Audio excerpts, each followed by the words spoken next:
అందరికీ నమస్కారం. నేను ఇవాళ పొద్దున్నే నిద్ర లేవగానే ఒక వీడియో చూసుకుని నవ్వుకున్నాను. నేను నిన్న మోహన్ బాబు గారి ఫంక్షన్కి వెళ్ళేటప్పుడు లేట్ అయిందని కొంచెం హడావుడిగా వెళ్తున్నాను.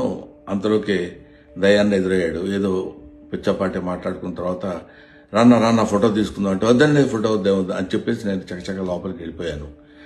అది చాలామంది మిత్రులు కొంచెం అపార్థం చేసుకున్నట్టున్నారు.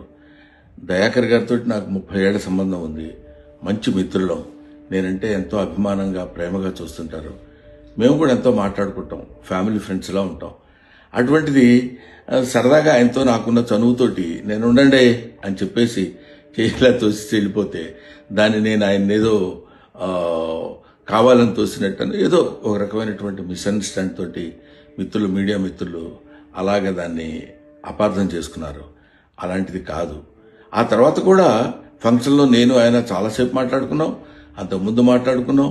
ఫంక్షన్ అయిపోయిన తర్వాత కూడా మేము మాట్లాడుకున్నాం. కానీ ఇది పొద్దునే చూడగానే ఆయన నేను చూసుకుని నవ్వుకున్నాం కూడా. ఇది చూడడానికి మిత్రమా ఇట్లాగా అనుకున్నారు అన్న ఇట్లాదే దీన్ని మిస్అండర్స్టాండ్ చేసుకున్నారని ఆయన అంటే నేను కూడా ఎంతో అయ్యో ఇదేంటి ఇలా జరిగిందని ఆయన్ని ఎక్కడ అపార్థం చేసుకుంటారో అని అలాంటిది కాదు అని చెప్పడానికి క్లారిటీ ఇవ్వడానికి మాత్రం మీ అందరికీ ఫోన్ చేసి చెప్తున్నాను. దయచేసి అలాంటిదేం లేదు, మిస్అండర్స్టాండ్ చేసుకోవద్దు. ఇన్ని సంవత్సరాలుగా ఆయనకి మాకున్న అనుబంధంతో మేము ఇద్దరం సరదాగా అలా మాట్లాడుకున్నాం తప్ప వేరే విధంగా కాదు.